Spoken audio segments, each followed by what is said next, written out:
So again, welcome. This afternoon, we are gathered to celebrate Under Construction, an exhibition of work by the Riverside Print Group, which opened at Preston Gallery earlier this week. We're pleased to be joined by the 9 members of the Riverside Print Group today. This year marks the Riverside Print Group's 15th anniversary. The exhibition theme was a collective creation, and members' individual responses range from macro to micro views addressing the ongoing construction and in some instances, deconstruction of the environment, cities, communities, memory, relationships, personal identity, and the artist's process and work. Alongside members' individual contributions, the exhibition premieres a major collaborative print project that enabled members to continue working together while physically apart. This afternoon, the Riverside Print Group will discuss their exhibition theme and their personal and collective responses to it. And now it's my pleasure to introduce Robert Thody. As Cambridge Art Gallery's education officer for the last 20 years, Robert has supported and worked alongside the Riverside Print Group from the beginning.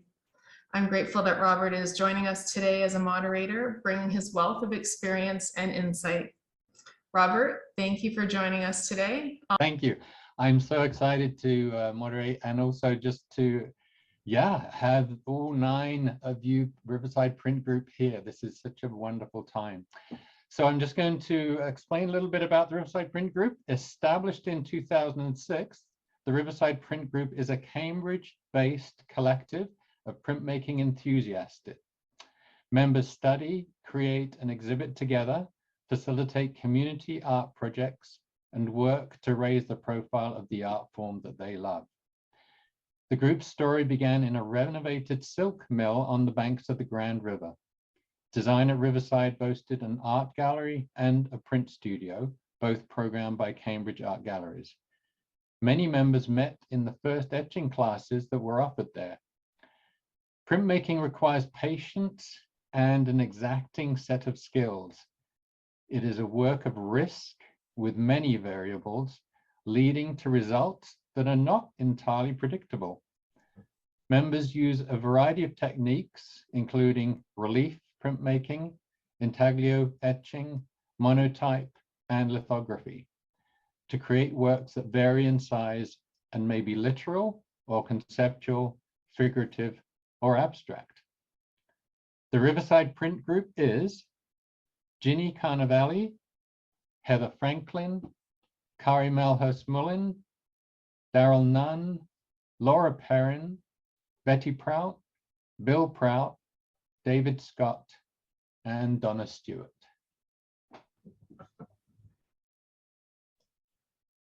Thank you, Robert, and welcome, Riverside Print Group. We're so excited to be presenting this exhibition and celebrating 15 years along with you. I know that when this exhibition was initially conceived, the context was a little bit different. And so we've all gone on a little bit of a journey since those first planning days. So to begin, I wonder if you could tell us about the exhibition theme Under Construction, how you developed the idea and why it's an important one for the exhibition, maybe for the group right now.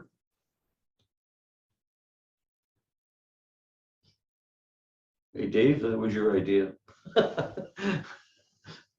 I think Dave came up with the idea because it was a construction in Preston. They were ripping the road up. A lot of businesses had a very tough time over a couple of years. And he thought it would be, he thought it would be good to use that as a theme, and we voted on it, and that's what we decided on. So, and it was nice that we came to a consensus about it. Yes, it was originally before COVID. It was originally a discussion about the difficulties that Preston was facing as they rebuilt the roads and the sewers and all those other kinds of things.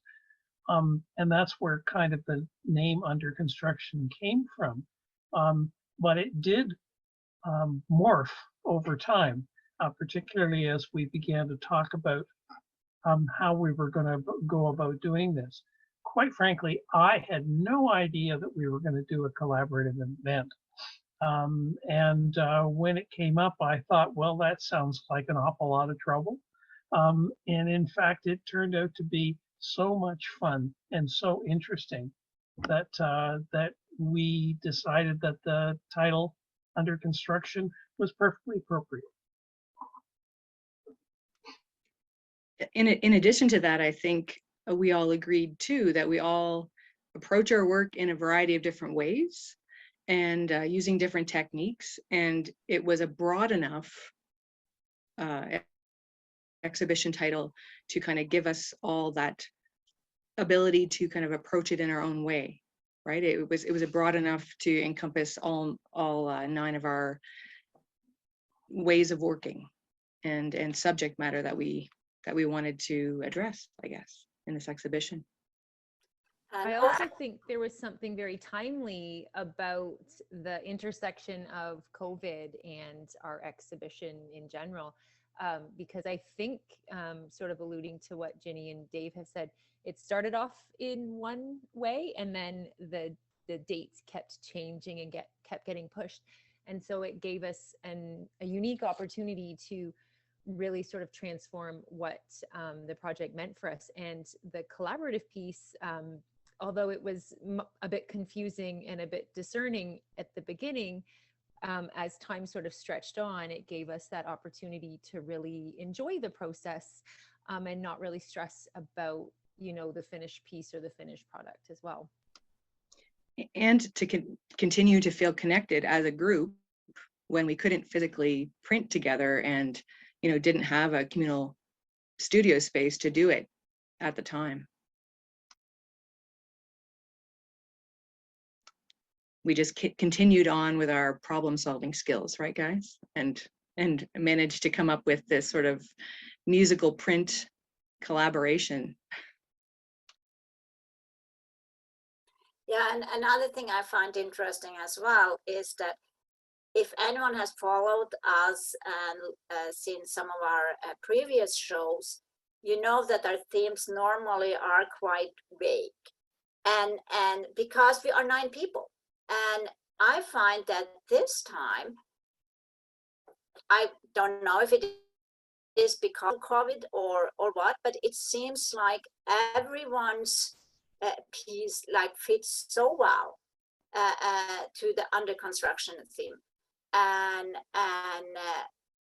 like Ginny and Laura said too, that the collaborative piece, it didn't just show that was something under construction. It actually helped us to still feel like we were a group, even if we couldn't work together, because we often before shows just used extra hours down at the studio and worked together. And it kind of, even if we just worked on our own pieces, it kind of became a little bit collaborative, because we kind of said like, what do you think about this? What do you think about this? And since that wasn't possible this time, the collaborative piece kind of tied us together, I believe, that we felt we were together about it. So good choice, David. I was saying, oh, sorry.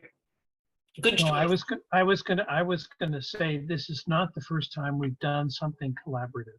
The big print, which we did in Hespeler, was months of preparation, and we have done other shows.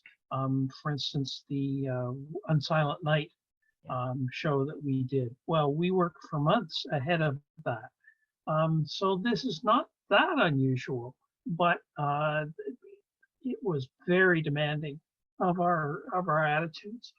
Excuse me, and the joy that came from it was learning how to do something together and different, and I think that's what we've achieved here.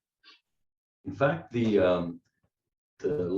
one at the what's the name of that the walk that we had?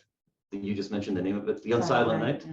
That the images there were done over about 2 years though, originally, from actually not from us, from people who went and printed at these events that we had in different parks. so those images that we actually used there, that was a big collaboration over a couple of years. Well, the event that where we used work from the general public was the big print.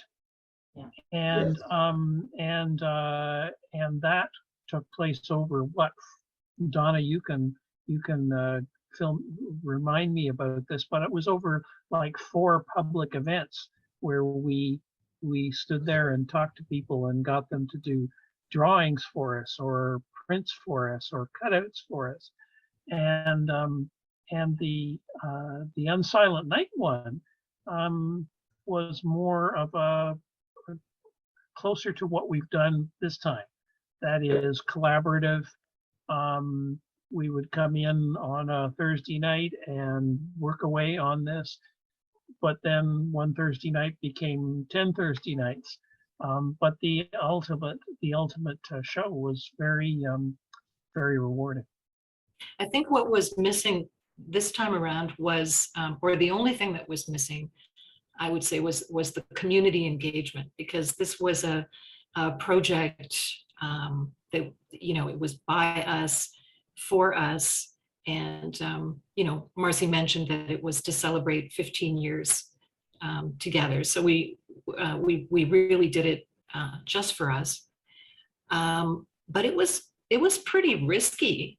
And I think we talked at times, like we had a very tight schedule and there really wasn't a lot of, you know, I did project management in a former life and I'm going, holy crap, this thing is one giant critical path. We don't have, there's no slack in here. So I guess one of the neat things about, I mean, under construction theme was if we hadn't finished, and fortunately we did finish, but we were sort of envisioning scenarios where maybe the installation would be constructed in the public eye as pieces were completed. So yeah, I don't know, it was kind of thrilling. In the same way that tightrope walking would be thrilling, I imagine.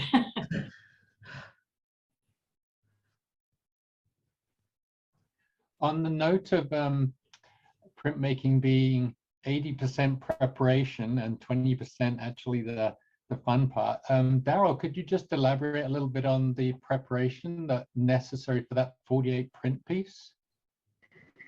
Well, actually, it's an 81 print with a kind of like a 9 print accessory on the side, so 90 in final installation.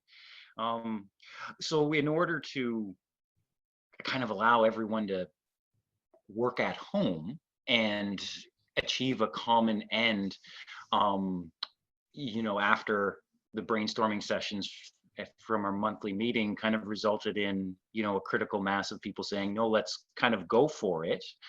I developed a registration grid and registered paper. So basically created small kits that included a registration kind of sheet and registration pins with pre-prepped paper, excuse me, that was then able to, you know, kind of be distributed to the group. It had kind of had instructions on how to use it, but it was all pretty simple and really low cost. Actually, it was kind of fun to, you know, use some extra hardware bits I had around my workplace and kind of assemble it, you know, kind of found the right hole punch that matched the riv nut size that I had, and it became a ridiculously inexpensive registration system. And literally the registration plate was a colored square printed off on 11 by 17 paper that was then laminated. So about as, you know, light duty and expensive as you could get.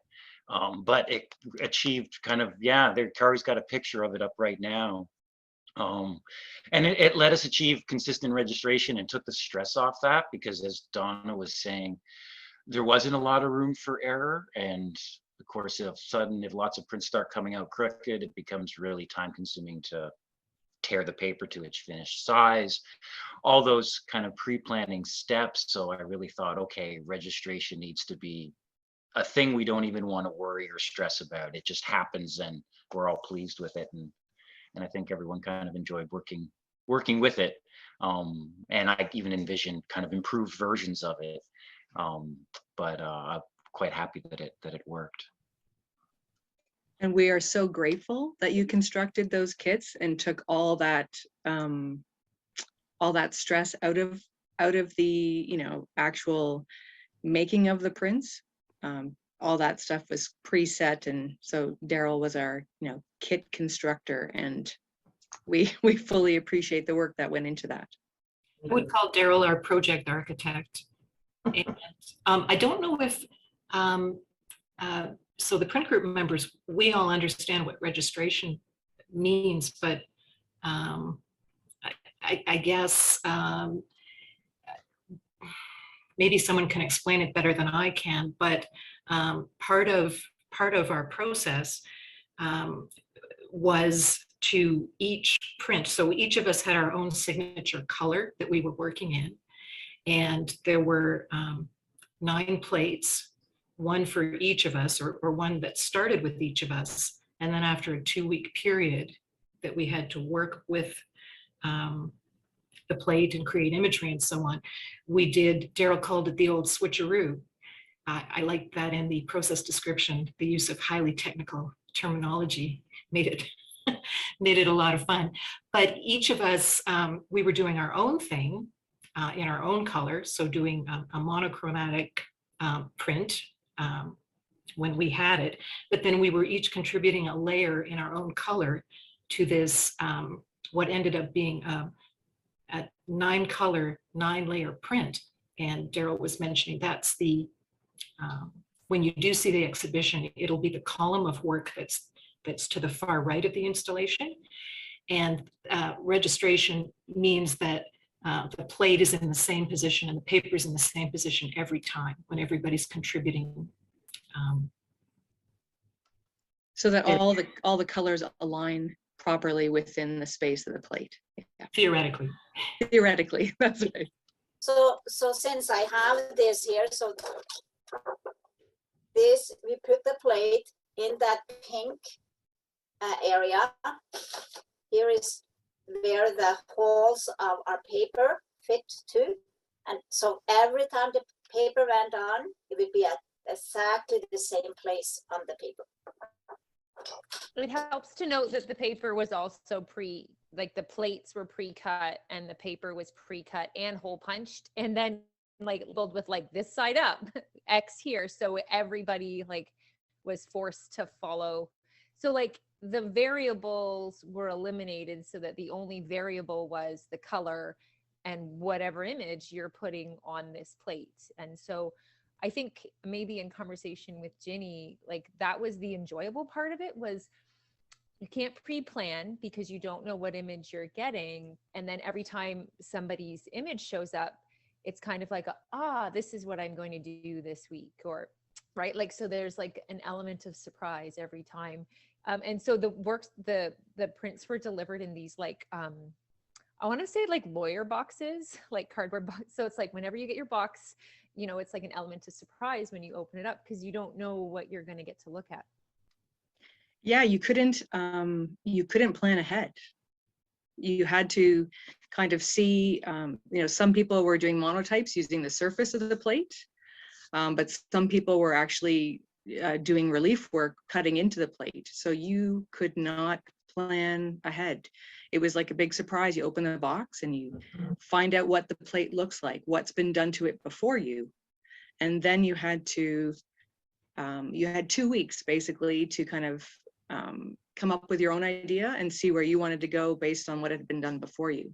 So you had a little bit more leeway with your single color monotone print, but you also had to see what other people had already layered for the multicolor prints, and see what would work for you to contribute and what kind of came to mind for you. So it was really good and fun problem solving and challenging kind of quick turnaround prints. It just forced you to kind of jump in and go for it without a lot of, it was very spontaneous in that sense, I think, which was really fun because, you know, as printmakers, it's all heavy on the process normally. And there's usually, like Robert said, it's all about the process and all the planning and all the different stages. And this forced us to kind of move quickly and just be a little bit more spontaneous about how we kind of approach them. So, but I think I'm quite happy with how they turned out, I think. And actually this sort of level of trust that all of us had to put in there and say, okay, well, you know, this is what I'm throwing on this one, and then just passing it on, and just kind of, you know, between group members having that trust that, you know, we're all going to add something that's going to make a better print. And it's interesting that the printmaking, I don't think anybody will disagree with me about this. The most thrilling thing about printmaking is the reveal.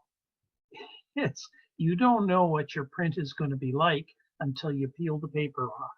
Well, this process is very analogous to that. And also, we just had one paper for each print. So if it didn't turn out as we wanted it, there you go. This is the print.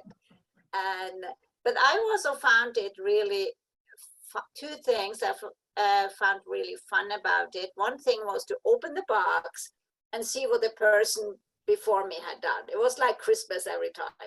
And the other thing I found helped, and it was the 2 weeks we had to do it on. I don't know if I was alone about it, but I hardly ever did it until the last Friday or Saturday. And that wasn't just because I tend to push things in front of me. I needed that time to look at the other print, look at the plate, and kind of let that creative process happen inside me. And all of a sudden, when it came like to Friday or so, it's like, oh yeah, I know what to do. So last Saturday was printing day, in my house at least. It's amazing how easy it is to make a decision when you don't have any time left. You know what I mean? You're just gonna go, well, I have to get The best motivator is cold fear. Absolutely. You guys make everything I say now. I thought I was going to put a nice spin on it. Oh, Kari, we just keep it real.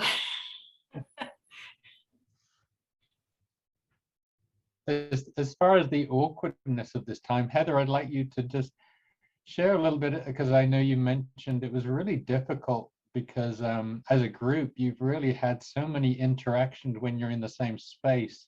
And I'm going to put you on the spot because I know you really miss that. And so I just wanted you to kind of bring that to our attention, if you're willing to. All right. Yeah. I actually found this whole process with the lino, I'm probably the only one. I found it very difficult for me because we were, how to put it, we were collaborating with the work, but we weren't really collaborating socially. And that's the part I miss the most, is being in the studio together. You know, just sitting beside somebody, having a coffee, scritching on your plate. There's a certain noise that it makes, and it allowed me to sort of get in the zone, you know. And I find at working at home by myself, it's been very difficult to do that. So that's the part I've missed the most. So, and our stuff is still in storage, and we're still in COVID, so you know that still continues. So that's the hard part. I consider these guys my second family. So, you know, if I miss going into the studio on Saturday mornings and having the sunlight coming in on Melville Street, you know, and oh, the big truck used to pull up from for the cafe, and it was always a big joke when he pulled in because it shaded off half the studio. Don you know? Produce. Yeah, I know. Funny to think of, right? But you know, I looked forward to Saturdays, you know, because of that, because I knew I wouldn't even know what I was going to work on, even right up to being there. I'd sit with my coffee and I'd look around at what everyone else was doing, and I'd look at my stuff and then go, yeah, I'm going to do this. And that it was so nice to be able to have that. I don't know, the camaraderie and the collaboration as well. I do have a couple of pieces where I really didn't know where to put my horizon line, and it was like, okay, guys, where do I need it? And everyone out of 9 people had a different opinion. No, it should be down here. No, it should be up here. Oh, it should be slanted, you know, and I would take all the information in and then decide, you know, where that horizon line was going to go. But I liked that, that input. And I don't get that anymore, which is, you know, it's much harder when you're working from home. And that's where we have an advantage, Bill and I, because we can work off each other. Yeah. Yeah. That makes a huge difference, doesn't it? It does. Yeah, it really does. We bounce the ideas off each other all the time. The other nice thing that having in the studio was that a lot of people from the community would stop in and say hello on a Saturday morning, knowing that we're there. A lot of Yeah. other artists or people that like the arts would stop in and just talk and have a look at what you're doing. So they get to see us working as well. And we get to engage with them and have a bit of a chat. It was nice. Yeah, we had some regulars that would pop in every Saturday. Yeah. Okay, there's a question so- from Bob Carmen. Yeah. So carry on. So the question was, are we going to look for studio space once COVID ends? Thank you for that question. We have been looking for studio space for quite some time now. Because of COVID, the process has obviously been very slow.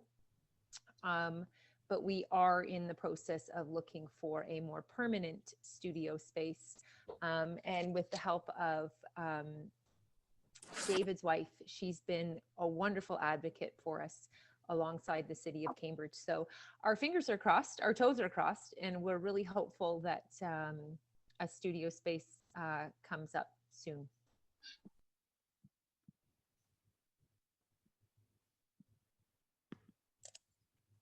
Thank you for that, Laura. Thinking about what you've all shared about the importance of collaboration, and I gathered that from our first discussion back last fall, and everything that you all shared about the relationship you had with each other working in the studio. You talked about how diverse your approaches are and maybe your finished product, but how important that collaboration was, and how it would appear in your individual works in different ways. When I saw the collaborative print project finished and installed, I was thinking about how a lot of those interactions that you would normally have in the studio, just a lot like Heather said, you didn't have the interpersonal interactions, but you were layering your different approaches on the plate. So maybe a little bit of a different combination of those ideas and influences and approaches. And I'd love to hear more from each of you about what that was like. You know, maybe not taking others' input on your own work, but taking it in the sense of feedback, as Heather was describing, but working on a plate that somebody had begun and thinking of that as the starting point for your work, and conversely, reworking something that someone had started.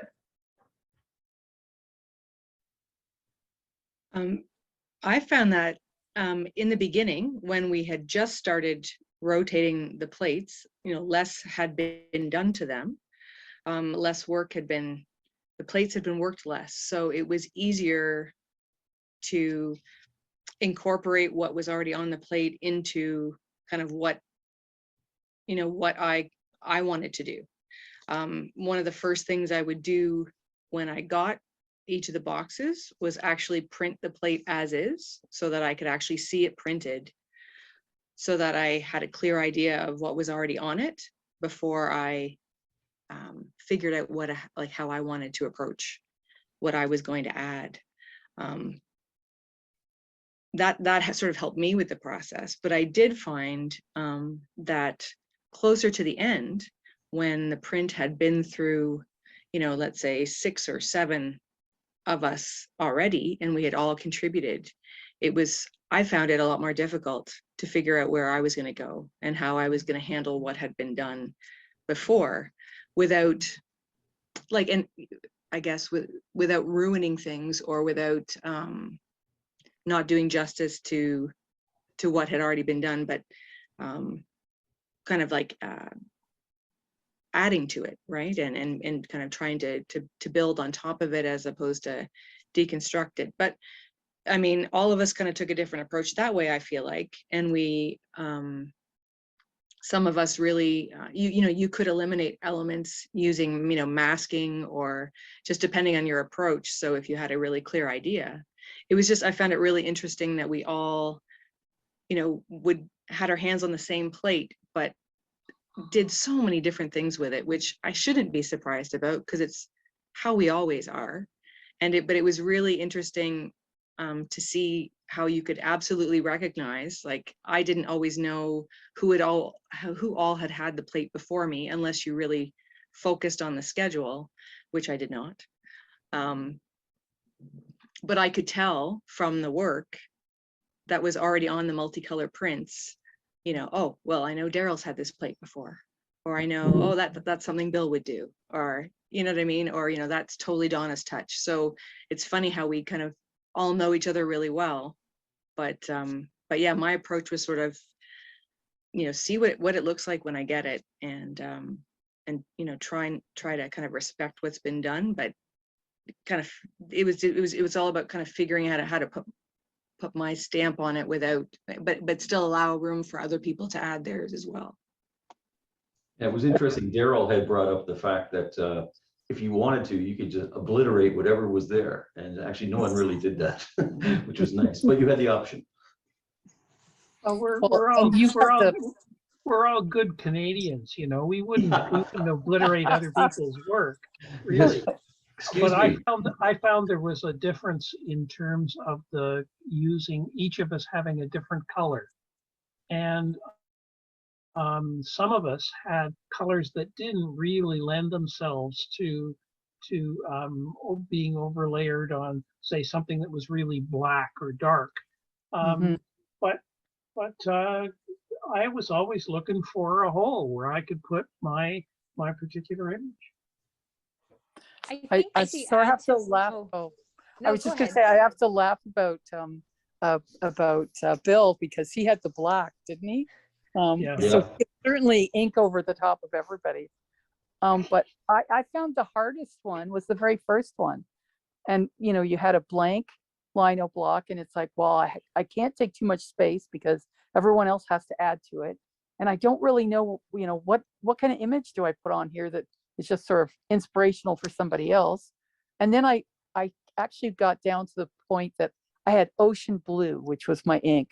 And I thought, ocean blue, okay, I'm going to do water, you know. And by the time it came back and I saw all of them finished up, there was like no water in there at all. There was crane, there was designs, and there were circles and all kinds of stuff that I never would have thought of, you know. Didn't look like anything I would have done if I'd completed it. So that part was really interesting. But as they got busier, you know, it was hard to find like little open spots. But that first one, I think Donna didn't even print the first one. Is that right, Donna?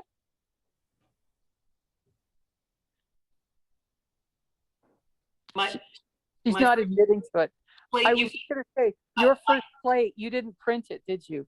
I didn't carve into it. Okay, all right. But I did print it, and I used masks, and then I did some stenciling and a bit of stamping after. But it was I'll say uncut, unmarked soft oleum that made its way to Kari. Yeah, I think to sort of touch on the interpersonal or the lack of interpersonal relationships for this project, I think from a troubleshooting standpoint, I think we may have created something different if we had been in the studio, because I know there was a lot of times where you have the 2 weeks and you're trying to think about how to solve the problem of getting a printout, and you don't have anybody there to bounce ideas off. And for whatever reason, you're busy, you've got work, you're tired. But had you just had a Saturday morning in the studio with the group, you might have created something very different. And I say that because I didn't feel very problem solve-ish or creative when I was doing mine. So that was my perspective.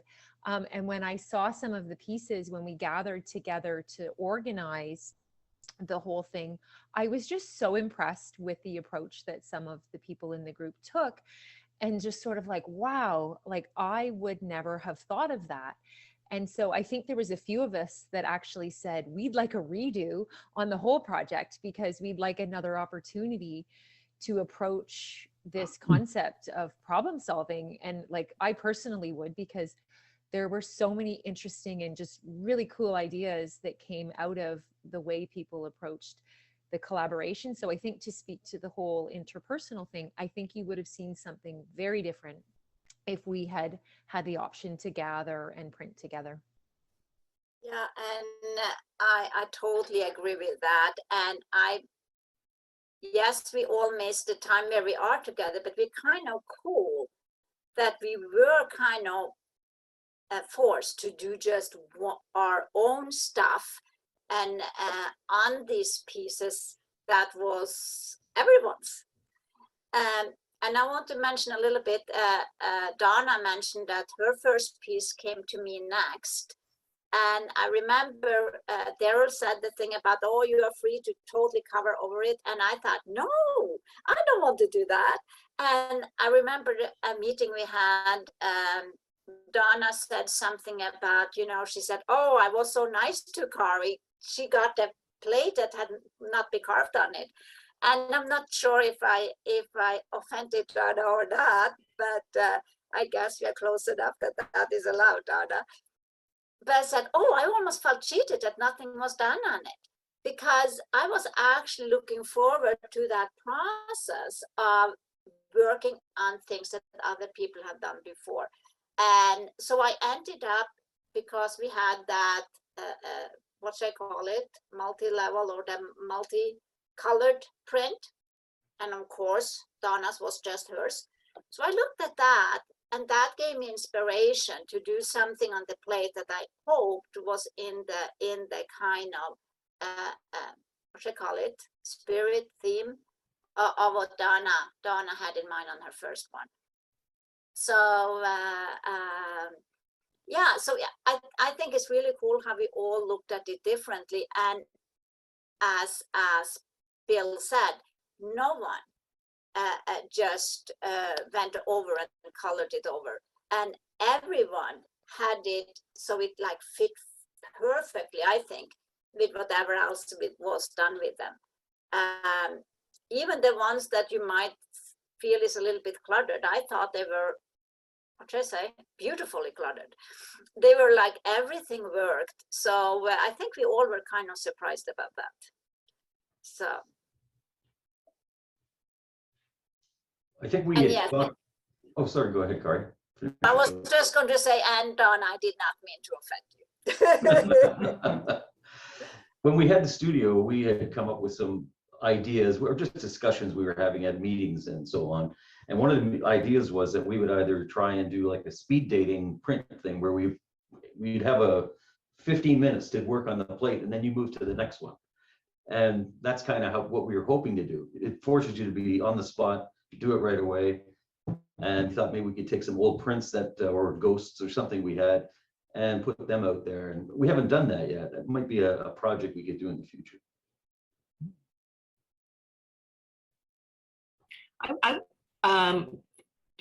Maybe for our next milestone. Yeah.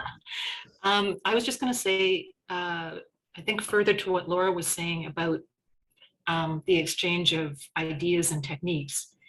I think at least I felt more like a bit of an archaeologist or forensic pathologist. Like I would look at a print and I would go, how did Darryl get that really cool texture in the background on his print? And of course, I realized I could have just texted him and asked him how he did it. But it drove me to experiment and like try and figure out how he did it. And so I feel like I did learn a lot through the process. Now, maybe I would have learned more efficiently if we'd all been together, but I think there was still learning and exchange happening. And I will call next time, Darryl. You're I very think we welcome. probably all learned something during the process, and we probably need a meeting to go over and just sort of discuss what we learned, each person, and how you can share that. Maybe we could use, other people can use it or so on, because I'm sure we each learned a lot, but maybe we find a way we can share it. And there's certain things I learned about, because I normally work in black. When we got the colors, which colors would bleed through, would survive, going over like your print, the cranes would come out perfect. If you went over with Betty's orange, it would, I mean, certain things would come through, other things would be totally obliterated. So little things like that. Also, I noticed on the plate, the last one I did, which was the one that Betty started, and the last person who had it had blue or green on it. And if you look at the print in the show, when you go there, I got some of that blue bleed out. It's supposed to be just black and white, but blue bleed out from the plate because I washed it, and it came through, but it looks good. And what I just figured out, I think I figured out, is that with the water-based inks, we could probably dilute these and use that to, instead of, it's kind of a reverse chinquile idea. So you could print, if you watered it down and printed it, and then you could print black over top of it or something like that. So little tricks like that we've learned during the process. I think that blue was mine, Bill. Yeah, it's a combination, I think, because I think it's got a bit of a green tone as well. Mhm. Print, so it's probably both. But whatever way I washed it, it came off. Well, I could tell who had had the plate before by the certain colors that stained the lino block, you know. Yeah. But as soon as I used the ocean blue, it was like, it was on there permanently. But we're going to play around with diluting the aqua inks and Next seeing what week. we can, next week, and see what we can, if we can come up with a way that you can use them, like if you can use it like a diluted drop or something like that, you can do a lot more rather than just lines. You could do almost like a wash on it.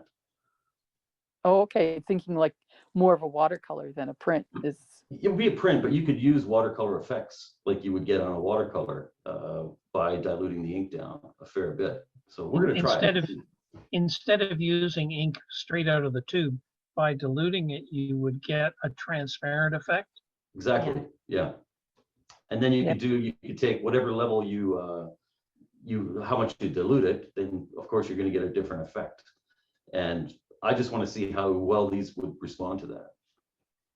That would be interesting, because, you know, if you use a white, it just makes it more, it makes it lighter, but it makes it more opaque. But if you just water it down, that would give you that more transparency. Well, there's a transparent medium you can get for the aqua wash, and I used that. Actually, I used it quite extensively on mine, and you'll see that it got really well with my particular color. It got really quite because I was bisque, so it's kind of like a very dark brown. But then adding a lot of the transparent base to it, it became like kind of golden. Especially, I was really you'll see a few of the later ones. They're really quite gold, so I was able to set up like 3 tones. You know, kind of my own monochromatic grayscale or tone scale, as it were. But no build to what you're saying. I mean, that could end up as almost like a Japanese woodblock effect, right? Because they would essentially use like almost a watercolor on like a block, and then it would still have like the combination of wash and hard edging on it. So, but yeah, it was really interesting going from mostly using oil-based inks to then using the water-based ink. Of course, much easier to use on your kitchen table, and it definitely had some peculiarities that I think could be manipulated for sure. Yeah. Here, let me ask a question of you guys. How many of you would do more lino now than you would have before? Because you've been exposed. Like, I'm not a big lino person. I did a lot of etching and dry point mostly, and really didn't know a lot about lino printing until we started this project. So now I'm more interested in it than I was before. I just wonder how anyone else feels about it.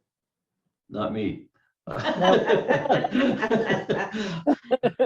I find it too confining. If you had to carve into that, I'd be pulling my hair out. I mean, wouldn't hurt probably now, but yeah, I definitely would not want to pursue that again for me personally.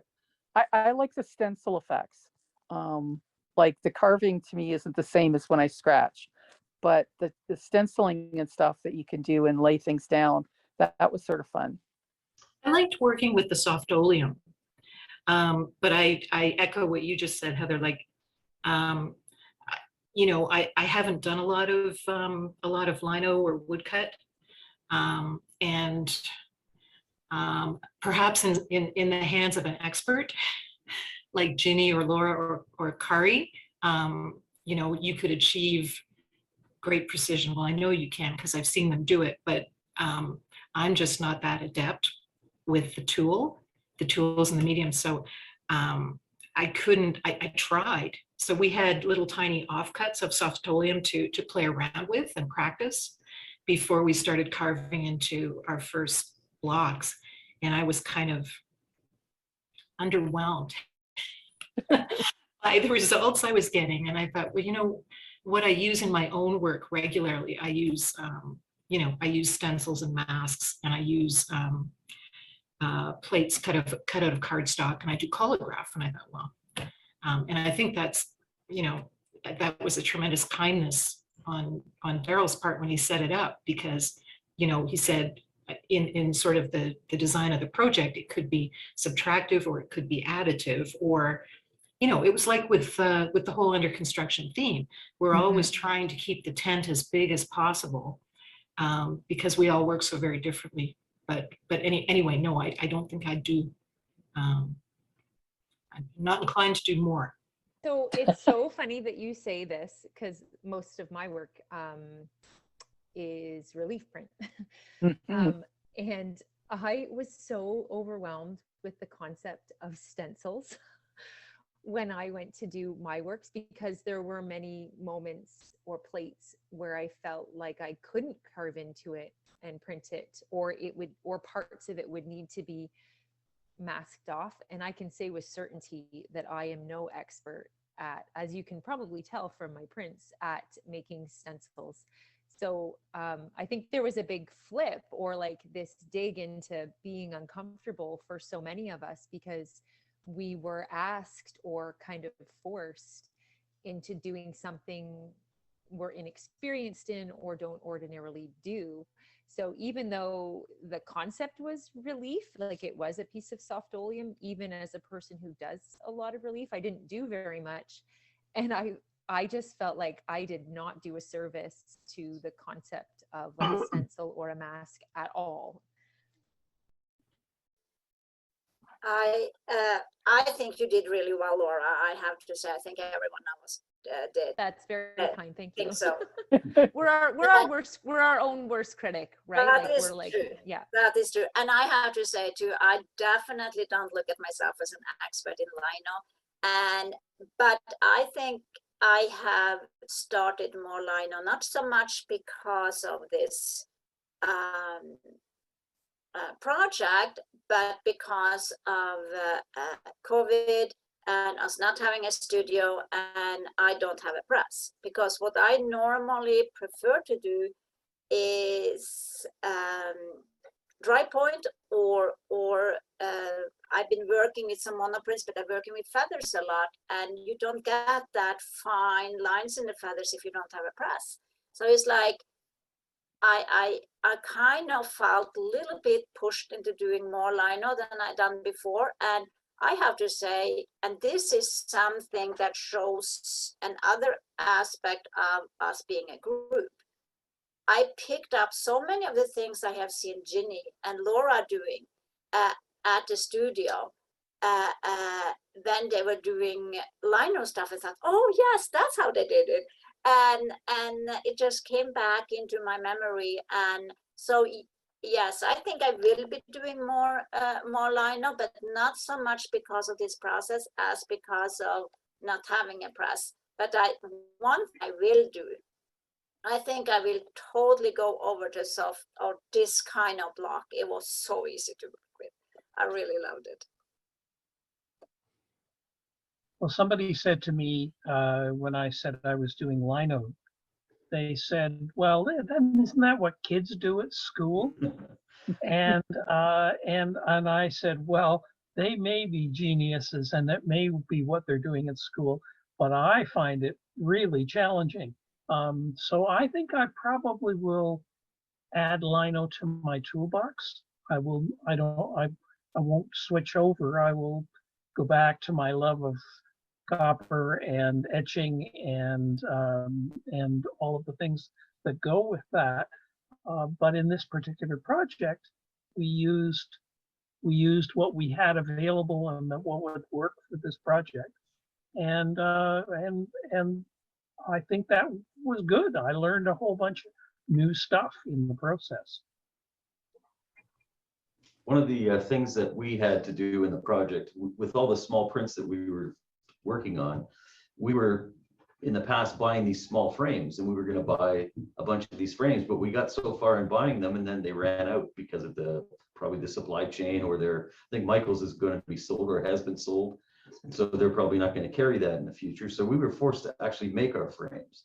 And I want to give a plug to the old post office, ID Exchange.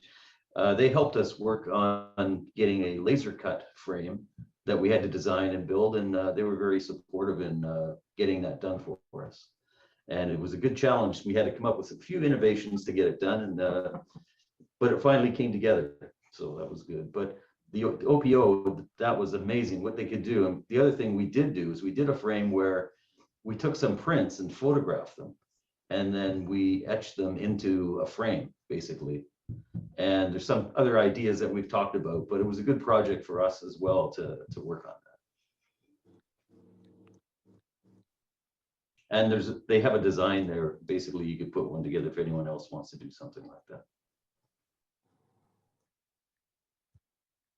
That's really wonderful. Oh, go ahead, Robert. Oh, I just was going to mention there was a comment in the that it's been wonderful to listen to all of you talk about your process and how you've learned from and responded to each other. I'm looking forward to seeing the show. That was from June Horwich, and to everyone. So yeah, and perhaps can I mention something else, Marcie?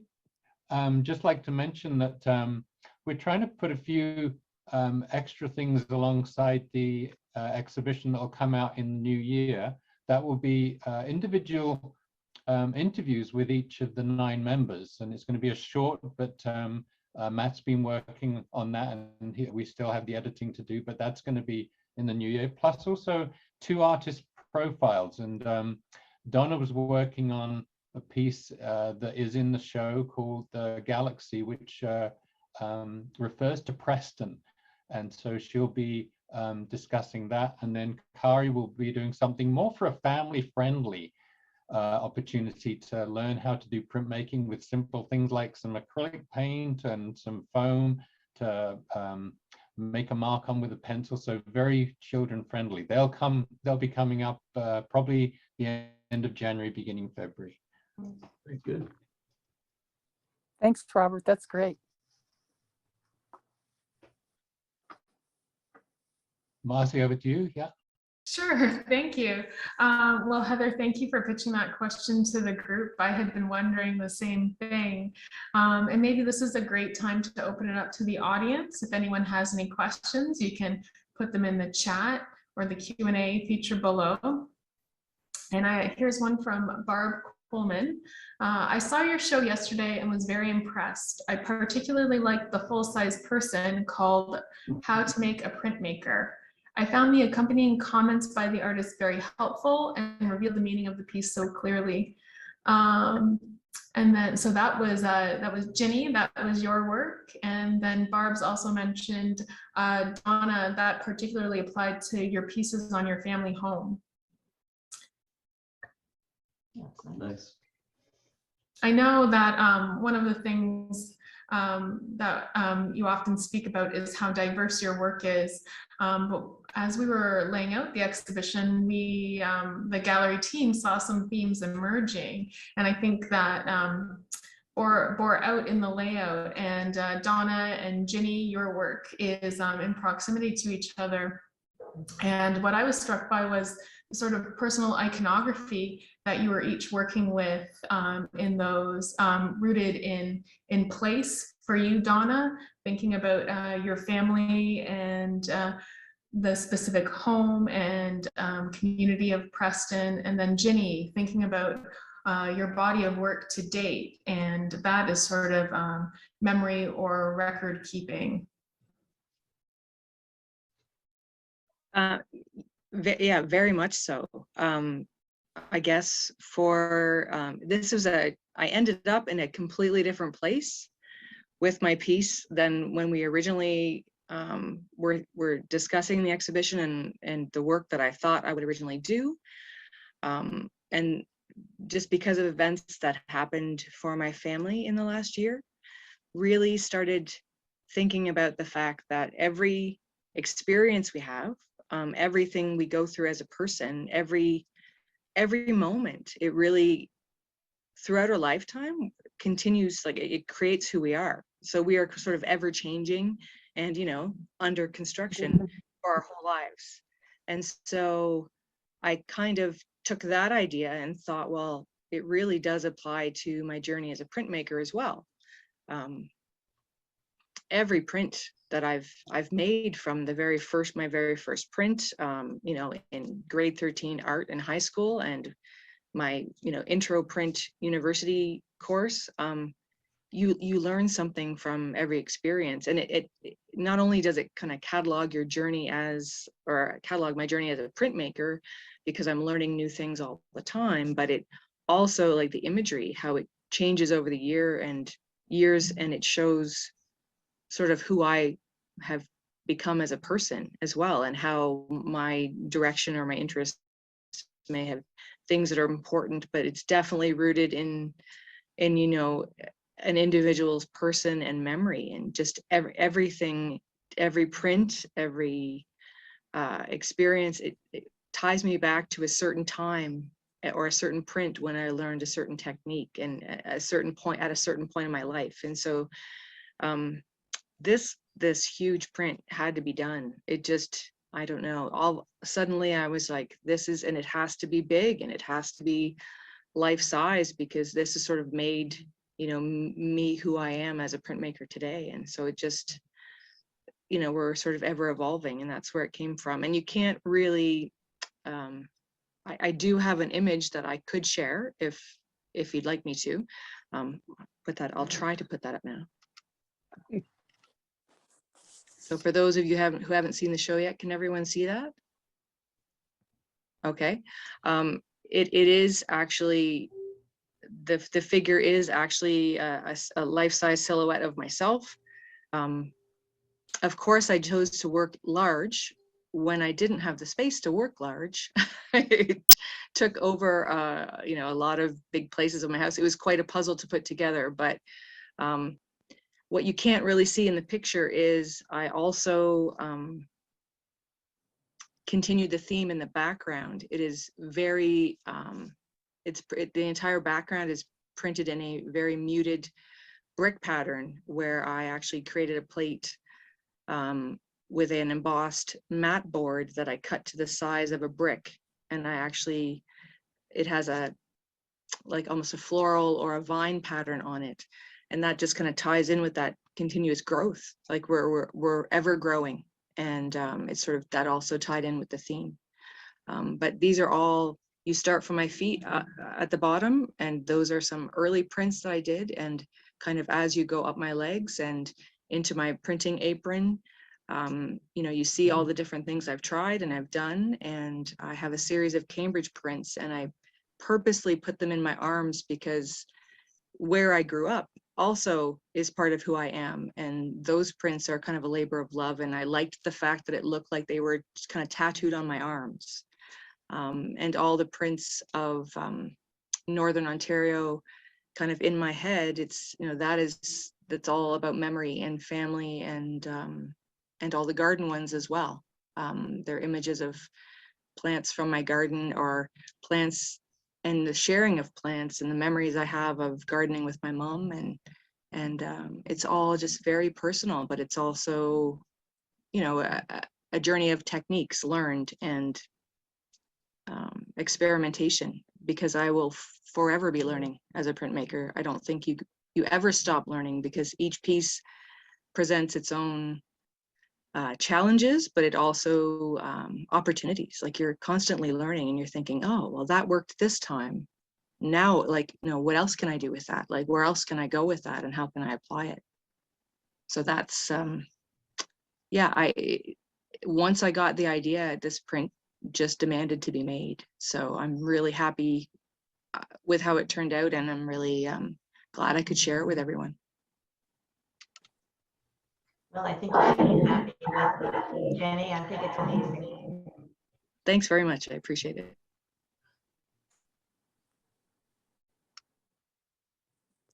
I think if I were, first of all, I have to say that I love the bleeding hearts right in the very center. So right behind, in the background behind you, right behind your head. So I love that element. Very strategically placed. Absolutely. Absolutely. I thought so. And just further to what you said, I think you talked about the work demanding to be made. And I think, I guess, I don't know if we all felt this way, but I think when we first started thinking about the exhibition, I had a very different idea in mind about what I'd be doing. And then we all had individual meetings with you, Marcie, in sort of the early, I guess it was earlier this year. I think my meeting was in February. And I think I talked to you about something completely different from what I ended up doing. But I don't know, life happens, things happen. And, you know, I guess a couple of things. Something that you said to each of us in our meetings with you was that we should make the work that we wanted to make, or that we felt we needed to make. And that was very, just, it's so strange how we put ourselves in boxes sometimes. Like and it's funny how you need someone to give you permission to go away and do that. But it seemed, I certainly did need that. And just, you know, some personal things, things that emotionally were difficult to deal with. But when you are kind of, I'll say, retelling a story visually and thinking about symbolism and relationships and memories, it's sort of that provided, I'll say, kind of an emotional distance that made processing it possible and not painful, and even to take what was essentially a sad event, but kind of retell it. Like, you know, something for me, like we can choose the kinds of stories that we tell about ourselves and about our families and our histories and things like that. And I thought, you know, why not tell a happy story? Why not tell essentially a positive story? So yeah, it was a really, really good experience. I kind of feel like an artist for the first time in my in my career, my life, whatever. But yeah, really grateful for the opportunity. And to add to what Donna said, it was, you know, your approach in that, you know, you make the work that you need to make. It was very freeing. And again, to add to what Donna was saying, just that, you know, dealing with, you know, events or thoughts or memories, you know, the whole process is, I find this was a very therapeutic print. Just, you know, it's just the whole process can be very therapeutic when you're, especially when you're dealing with a very personal theme. Thank you for that, Ginny and Donna. One of the things that I have been thinking about while you're talking, and everyone has shared how important the process of printmaking is. And I think of artists who often talk about making, or the process of creating, as a way of learning or understanding. And it's through that active working through of the medium that the ideas in one's head are resolved. And I could definitely see that in your work as well. I think for those of you who are working with similar imagery, Kari and Laura as well, and Heather, you know, you were all working with specific ideas and events or questions. And then I'm wondering if that holds true as well for, I know Betty and Bill and Darryl and David, you've talked to me about how you work sometimes more improvisationally or exploring the medium. What are the capacities of the medium, and how can you use it to create new meaning, even if it isn't direct or explicit? So maybe you could share, some of you, your thoughts about that. Well, my, Go ahead, Dave. oh no, what I was going to say was that when I started doing printmaking, I plunged right into it. The group the very first class that I went to, that was before this Riverside Print Group was created. The first class I went to was me and I think 7 women. And I'm not making this a gender argument, but these women all had a particular interest in doing particular kinds of images. And so they all worked in a little teeny scale, and they did what I refer to as, you know, dogs and pussycats. I mean, it was like a Holly Hobby kind of approach to the images that they were doing. I immediately asked for the largest piece of soft oleum that I could get and created an image of Punchinello, and in doing it in 3 colors, and it was making myself sound like a genius here, but it was audacious on my part, but I felt like I was just plunging into it, and I was doing something that really was rewarding to me. And I'm not knocking doggies and pussycats, but I didn't want to do pictures of little teeny flowers and pussycats. I wanted to do something big and bold. And most of the stuff that I have done since then has carried on that theme. Most of my, when we did a show called 12 by 12, where all of our pieces were like a square foot, I did really bold and dramatic pieces, and I hope that I carry on with that kind of rewarding work. Anyway, Bill, it's your turn. Oh, well, when we work on how we work is, you know, David, it's mostly improv, what we do. Yeah. And we don't go in, we don't follow an image, we don't go in, it comes basically out of our head, but also what we normally do is follow the marks. So we start with it goes back to when we were doing dry point in the classes. I was working these weird hours, I was on call all the time, and I could only make maybe 2 classes out of the 6 that we had. So I got frustrated because I was only making 1 print in 6 weeks. So I thought, okay, I got to come up with something new. But what I liked is when I started inking the plate, you'd use the little spatula or whatever to put the ink on there. I was intrigued that I was more fascinated by putting the ink on, what the image looked like when I was doing that, than what I was doing as a dry point artist. So I sort of went and said, well, I'm going to go with that technique, and started doing that. So that's why I focused on monotypes. So when we do that, it is abstract. It's totally abstract, but you get a lot of realism in there. And we've learned a lot about that in doing these over the years. But what you do then, how I look at it, is I'm not emotionally invested in it, but we don't name these right away when we're doing them. We study them and we look at them, and then whatever happens to us or whatever maybe in the news or whatever, somehow we'll click with an image and we match them up. That's kind of how we do it. So it does take some emotion from things that you experience, but it's not necessarily personal. It could be a lot of different things. So, and we don't go in and try and do a specific picture. I mean, I did that. That's how I started doing it.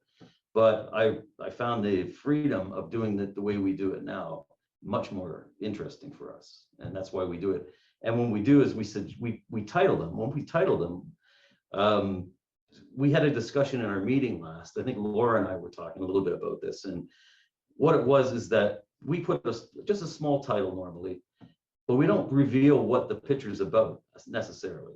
And what we talked about is that normally when you're drawing, you learn to draw, you learn about perspective and so on. The one perspective that I think is really important is the perspective of the person looking at the piece. And they may get it or they may not get it, but they'll bring their personal perspective and that will complete the picture basically for them, one way or the other. They may hate it or they may like it. And a good example of that might be, Darryl will remember this print. I did a print, just like a card kind of thing, and it was a snowman. And it had a sign out there, fight global warming.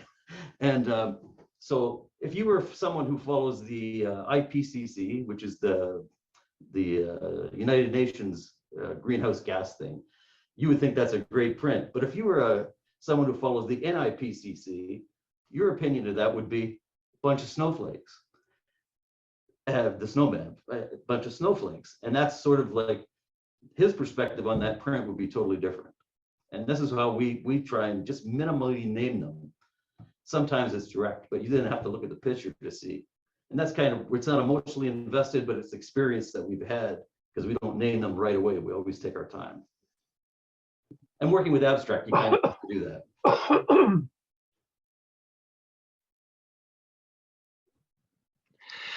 And for myself, I'd say that this was certainly one of the most composed versions of this print process I've done. Although, you know, getting to this process was definitely through a long travel of nondescript experimentation. Absolutely. And I really enjoyed picking up little ideas and techniques along the way.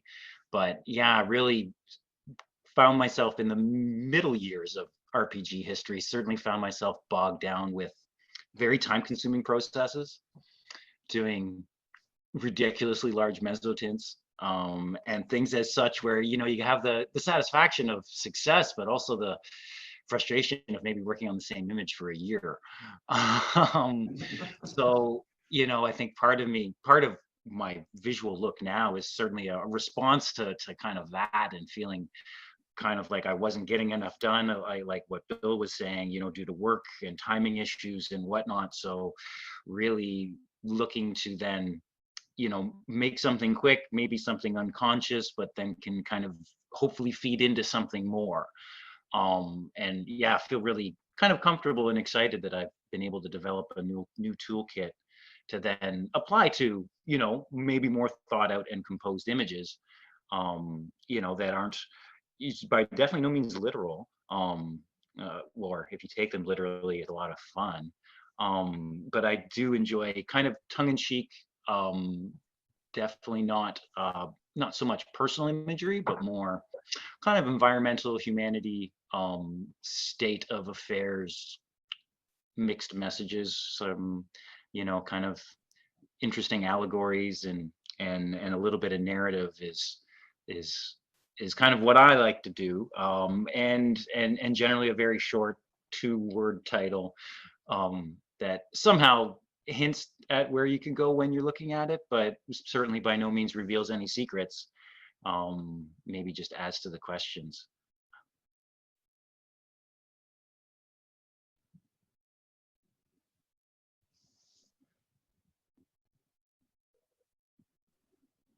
Thank you, Darryl. I'll share just a few more comments in the chat as we wrap up. June says, you all explained the process well. It helped me understand how it worked. And yes, definitely. We have an incredible group of artists, many of whom are also teachers. And we know that through their workshops and their incredible community engagement. And so we look forward to the work that Robert's been doing to be released in the new year that gives a little bit more of a look into the behind the scenes work. And then Mia P says, congratulations on the success and completion of your big collective project. What an interesting way to celebrate 15 years of working together as a group. Great idea. And I think at the gallery, we feel the same. It's been a real privilege to work with you all through the last year in preparation for this exhibition, celebrating 15 years of your work together as a collective. I think under construction is a fitting theme, reflecting the ingenuity, resourcefulness, and creativity that has characterized your history. And as I've said, captures the promise ahead in your continued collective explorations and contributions to the community through printmaking. So thank you so much, Betty and Bill, Darryl, Ginny, Kari, David, Donna, Laura, and Heather. It's been our absolute privilege to work with you on the exhibition and all of the programming that we'll be releasing in the new year. And big thank you to Robert today for moderating the panel. Robert has brought such a wealth of insight, having seen your work and your collaboration since day one. And we have been so grateful to him for shepherding our project through this year. Thank you also to exhibition coordinator Matthew Teagle, who's been working behind the scenes this afternoon, as well as gallery assistant Carly Boileau and community engagement specialist Gabrielle Claremont. Cambridge Art Galleries is grateful for the ongoing support of the City of Cambridge, the Canada Council for the Arts, and the Ontario Arts Council. And lastly, we'd like to thank you all for joining us this afternoon, and we look forward to welcoming you to the gallery to view Under Construction, which is on view at Preston Gallery through March 6th, 2022. For gallery hours and more information about the exhibition, you can visit ideaexchange.org/art. So thank you all so much for joining us today. Thank you. Thank you. Marcie. Thank you Thank for you. everything, Marcie. Okay. Thank And you very Robert. much. Yeah, thank you. you so much. Thank you. Thank See you you. at the gallery. All right.